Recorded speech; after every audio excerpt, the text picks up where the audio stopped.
Frankfurt. This is Frankfurt. Guru Rangus.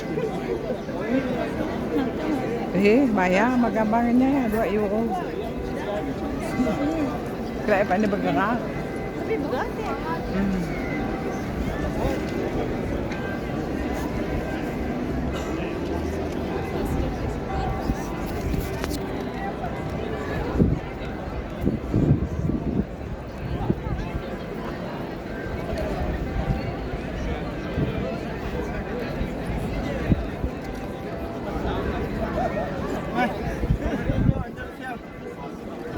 Saya nak bagi masa lagi. Gambar sini kan? Apa dia? Bergambar.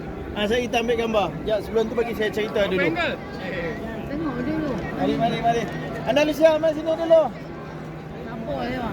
Ya. The gold man Akan jadi lagi lambat. Betul.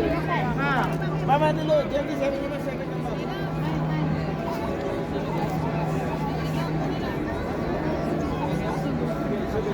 Kita ada dekat Square.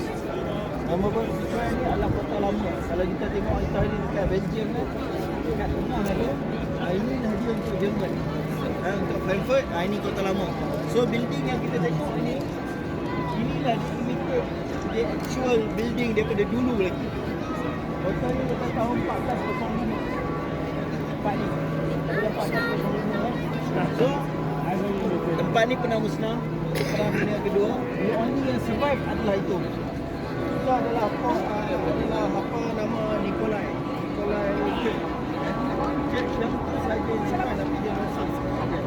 So church tu ada tempat tunggu kepada pedagang-pedagang dulu. So dulu kat sini lah tempat mereka buat apa-apa saja dagangan. Macam itu tadi saya beritahu ada rumah untuk bir, ada rumah untuk tekstil, ada rumah untuk break and so on. Sama juga kat sini. Every building ni ada rumah-rumah dia. Mereka nak datang property dia. Now ni semua dah jadi hotel lah. Jadi hotel, dia buat zaman dulu. So kalau kita nak macam pakai gambar ni pun, inilah dia punya vibe dia. Sama. So patung tu dibangunkan, kalau pasal patung tu, sebelah kanan dengan Najib, sebelah kanan punya pedang. Nampak tak? Yang bawah tu bukan pedang. Sebab kita duduk sini, kita duduk tepi nampak lagi pedang tu.